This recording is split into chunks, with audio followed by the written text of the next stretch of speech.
As rodovias são o principal modelo de transporte no Brasil e recebem grandes quantidades de recursos públicos. Mesmo assim, a qualidade e a segurança delas deixam a desejar. Para ajudar o poder público a melhorar esses investimentos, muitas organizações sociais estão surgindo e atuando nos últimos anos. Esse é o tema do Conexão Pública de hoje e quem vai falar com a gente sobre isso são os membros da Associação dos Usuários das Rodovias de Santa Catarina, o Alisson Luiz Mikoski e o Adriano Tavares. Sejam bem-vindos ao nosso programa e muito obrigado pela participação dos senhores aqui hoje. Obrigado. Alisson, fala pra gente então como os movimentos sociais, como é o caso então da Associação dos Usuários de Rodovias em Santa Catarina, estão atuando na melhoria das estradas. Bom, Gutierrez, inicialmente é preciso resgatar um pouquinho a história das entidades que vão se formando ao longo do tempo, que tem essa preocupação, né? As concessões públicas no Brasil é um fato recente. E o poder público, ele, além da falta da capacidade de investimentos e das obras que se fazem necessárias, ele também peca muitas vezes na fiscalização e na cobrança dessas concessões. E os representantes dos usuários nada mais é que a sociedade civil organizada se mobilizar para que também auxilie nessa defesa dos usuários frente às demandas, quer sejam elas contratuais ou quer sejam elas questão de tarifa, para que exatamente o usuário não seja penalizado na ponta, pela falta do serviço ou por uma tarifa que não seja a adequada, que nós achamos adequada. Esse é o papel fundamental, então, dessas organizações, a fiscalização da qualidade das rodovias. Quanto às concessões que existem, sim, mas as entidades se organizam também nas esferas públicas, nas rodovias públicas ou transporte público também, né?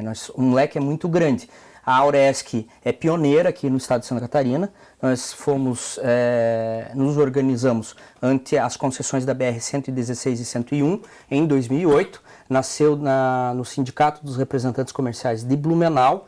É uma iniciativa deles. Eu não sou representante comercial, nem o doutor Adriano, mas nós fazemos parte dessa equipe. Por quê? Porque os representantes comerciais, assim como os caminhoneiros, estão na estrada todos os dias e são eles que são os nossos olheiros e que vêm exatamente trazer as demandas que deveria vir até pela Agência Nacional de Transporte Terrestre, a ANTT, por parte das concessões, ou de ouvidorias no Estado por parte das estradas públicas, quer sejam elas federais ou estaduais.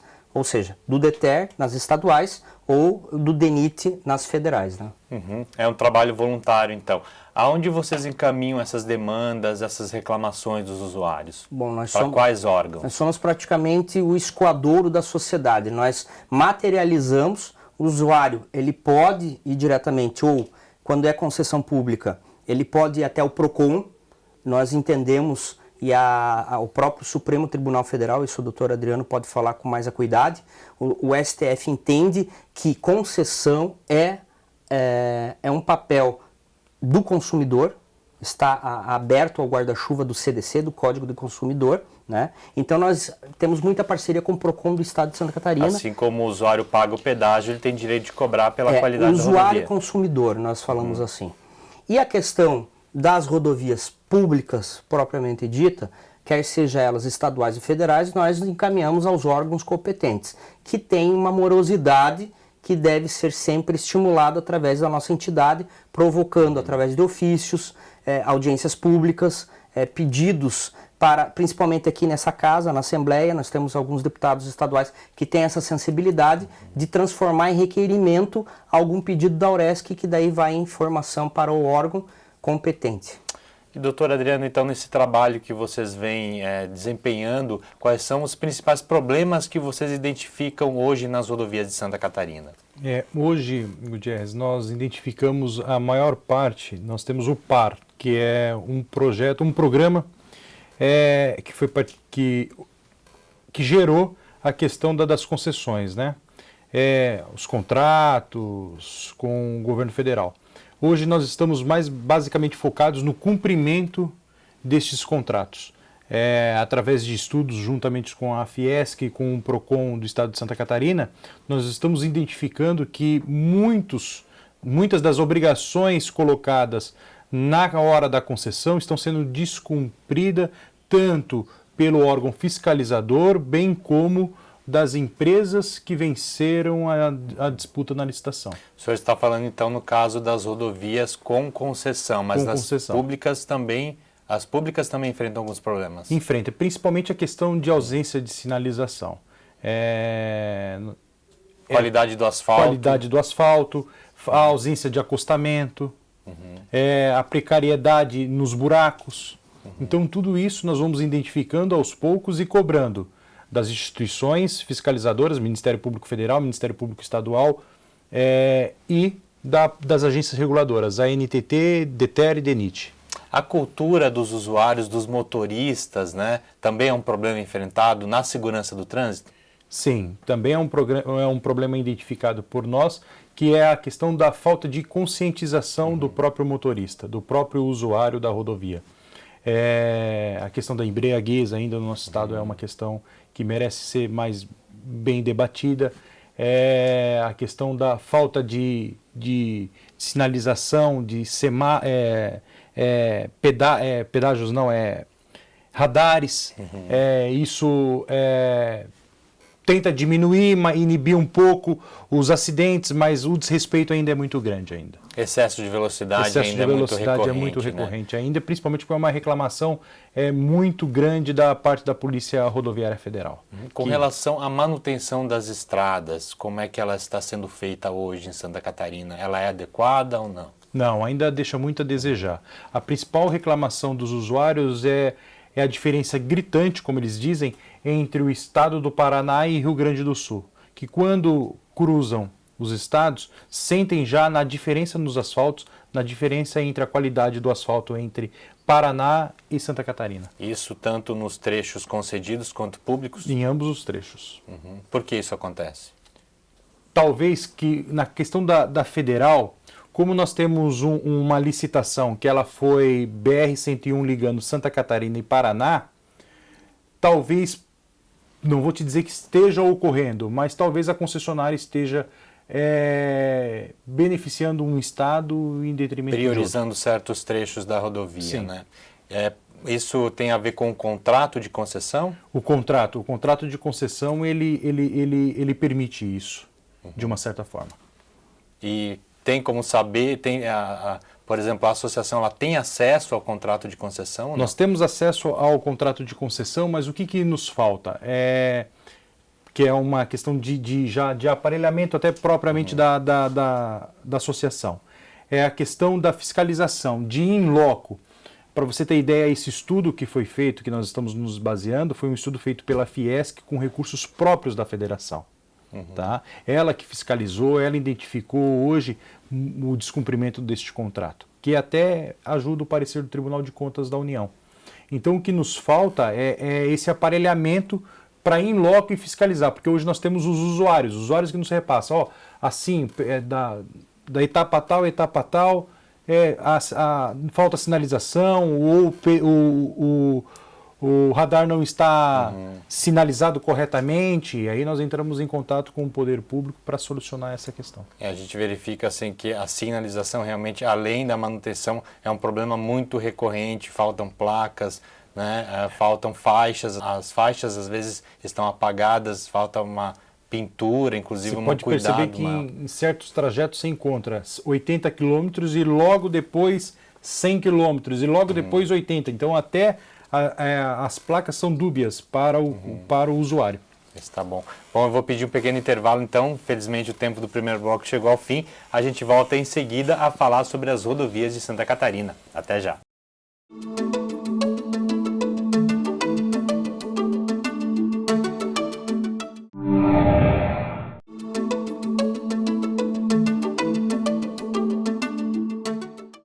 Estamos de volta com Conexão Pública, hoje falando sobre a segurança e a qualidade das rodovias catarinenses. Nossos entrevistados são os membros da Associação dos Usuários das Rodovias de Santa Catarina, Alisson Luiz Mikoski e Adriano Tavares. Alisson, as agências reguladoras têm um papel fundamental, então, no atendimento aos usuários das rodovias. Como é que está essa relação? Olha, o papel das agências reguladoras, ela tem um caráter para representar o poder público, e zelar o contrato. E também defender o direito da parte mais frágil da relação, que é o usuário. Né? Quando ela foi criada, as agências, elas foram inspiradas no modelo americano. Entretanto, o modelo americano, ele foge do que existe no Brasil. Não há uma ingerência política tão forte quanto aqui, e o papel da agência é exatamente zelar, privar pelo serviço. Então você me pergunta, mas nós temos concessões aqui no Brasil que não funcionam, ou que elas dependem. Haja vista 101, o anel viário de Florianópolis deveria já estar pronto e já estar sendo usado pela sociedade, pela comunidade aqui da Grande Florianópolis. Nós deveríamos ter alguns serviços na 116 que até hoje não foram feitos e a concessão está por findar. Né? Então a agência, a NTT e as outras agências, porque nós temos aqui também a concessão do aeroporto de Ercílio Luz, então, que é outra agência reguladora, não é a NTT, nós temos também os portos, que cada concessão tem sua agência reguladora. Né? O Estado também tem suas agências reguladoras, mas se nós vermos o papel que está sendo feito delas, é muito mais do que um espaço de cargo político ou de alguns interesses, entre outros, do que realmente cumprir o seu papel constitucional, que é um papel constitucional que nós temos nas agências. O usuário encontra uma certa dificuldade no respaldo, nas reclamações que ele envia para a agência, por exemplo? Olha, acredito que no começo foi pior. Realmente a NTT nos via primeiro como adversários, inimigos da concessão. Né? Agora eles estão entendendo, o poder público está entendendo que a sociedade civil é a principal parceira para que dê certo o que eles querem implementar.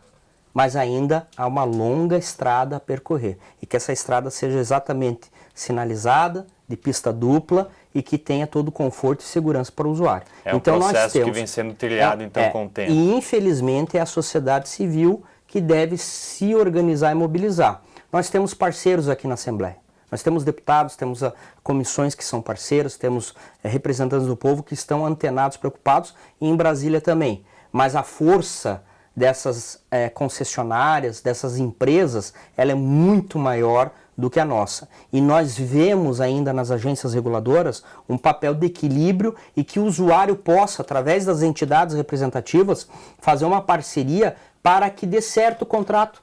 Para que nós cheguemos daqui a 5 anos e falamos, não, o pedágio deve ser reajustado no preço X, ou nós temos que rediscutir o contrato em determinada área que não está contemplado lá no início aquela situação daquela obra, mas nós temos a segurança de estar fazendo o melhor para a comunidade, para o usuário. Adriano, a gente falou muito sobre as concessões, né? Vocês acreditam que essa forma é a melhor para se promover, então, a melhoria das rodovias aqui em Santa Catarina? Gutierrez, eu acredito que sim. O governo federal atualmente discute a implementação de um novo projeto, de uma nova forma de concessão, que é a outorga, né? Repassar totalmente a concessão durante um longo período para a entidade privada, para a atividade privada, para assim ela administrar as rodovias já no nosso Brasil. O governo por si só não tem recursos para dar a manutenção necessária para todas as rodovias que existem no país? Pelo que está se lendo agora, o que está se vendo na imprensa, parece que não. Esse projeto que está a ser criado prevê um investimento de 60 bilhões de reais em rodovias no Brasil, que serão repassados para a atividade privada e assim ela vai administrar esse valor, conjuntamente podendo pegar um empréstimo em banco estatal, BNDES. O que nós pugnamos de tudo isso, desses modelos de gestão e de contrato, é que eles sejam mais transparentes na sua elaboração. Por isso, da importância da discussão destes projetos com a comunidade, justamente com a sociedade civil organizada, para que esses contratos sejam elaborados dentro de uma transparência verossímil e aceitável, para dizer aonde e como isso vai ser cobrado. Até porque para o usuário às vezes é difícil entender por que um trecho, por que um pedágio é mais caro que o outro, né? Isso. Não existe exatamente um motivo claro para que isso aconteça. Que apresente quanto foi investido, quanto custou e quanto vai ser repassado ao consumidor isso. Um aumento de tarifa. Hoje aumentou a tarifa e meu salário não aumentou. Por que isto ocorreu? Então o que a associação pugna é justamente que essas empresas sejam mais transparentes na administração desses recursos. Recursos privados, mas só que antes de ser privados são públicos. Os movimentos sociais, como é o caso da Associação dos Usuários, não têm acesso hoje a essas informações. Não, nós estamos requerendo já há um bom tempo às empresas e à NTT. A NTT diz que não compete a ela e a empresa diz que a planilha é de responsabilidade da NTT. Então fica esse jogo de empurra-empurra.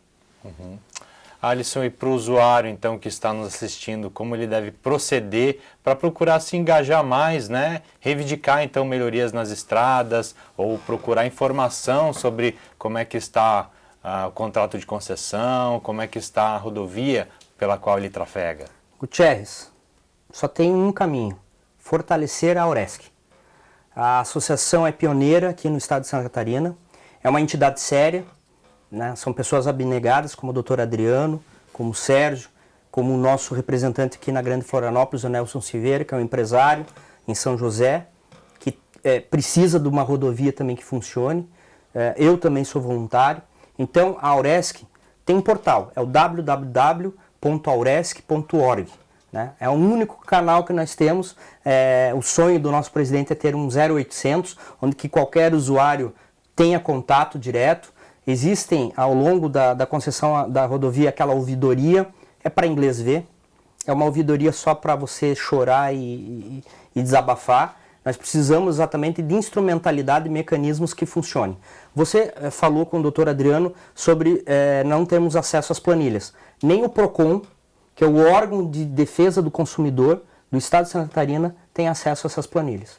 E isso é grave, isso é muito grave, porque nós temos também a lei da transparência, que quando tem uma concessão pública, a empresa aceita estar abrigada nessa lei e ela não cumpre. E cabe à NTT sim, e cabe ao poder público, através do Ministério Público Federal, da Justiça Federal, cobrar transparência, através do controle social, da participação popular, deste parlamento aqui, quer seja estadual, federal ou municipal, nós teremos sim tranquilidade de entregar ao poder público, seja qualquer concessão que tenha que ser feita. Claro que o governo, o Estado, precisa sim ter preocupação na saúde, na educação, na segurança pública, prioritariamente. Mas nós temos que ter investimentos aonde não pode ser concedido, aonde nós não consigamos com que haja interesse ou não haja um valor para a concessão, que o poder público, nas nossas estradas estaduais e federais, tenham sim um orçamento para que não tenhamos um acidente como aconteceu na Serra Dona Francisca no começo do ano, onde que mais de 50 pessoas morreram porque não tinha um guarda-reio maior, né? Então, o guarda-reio, se fosse maior, o motorista ia bater.